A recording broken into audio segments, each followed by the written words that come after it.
কড়াইতে দিয়ে দিচ্ছি তেল। এই দেখো আমি রান্না করব এবার এই যে পুঁই শাকের মির্চি, আর এর ভিতর দুটো আলু কুচোই দিয়েছি।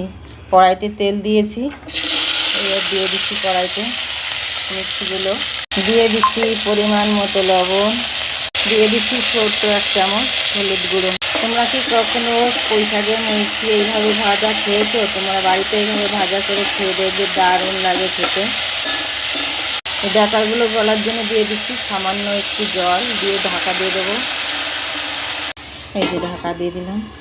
দেখো আমি কিন্তু কাঠের জালে রান্না করছি। কাঠের জালে রান্নার স্বাদই আলাদা লাগে, খেতে দারুণ স্বাদ লাগে। যে কোনো জিনিস যাই রান্না করো না কেন দারুণ স্বাদ লাগে খেতে।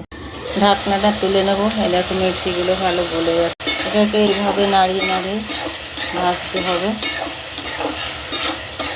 এই দেখো নামানোর আগে ছোট্ট 1 চামচ ভাজা জিরের গুঁড়ো দিয়ে দেবো। এবার আমি নামিয়ে নেব। এই দেখো মির্চিটা ভাজা হয়ে গেছে। তোমাদের কাছে যদি রেসিপিটা ভালো লেগে থাকে তাহলে অবশ্যই একটা লাইক, শেয়ার, কমেন্ট আর সাবস্ক্রাইব করে দিও। আর আমার কাছে নতুন নতুন ভিডিও দেখার জন্য তোমরা আমার এই চ্যানেলটাকে ফলো করে রেখো।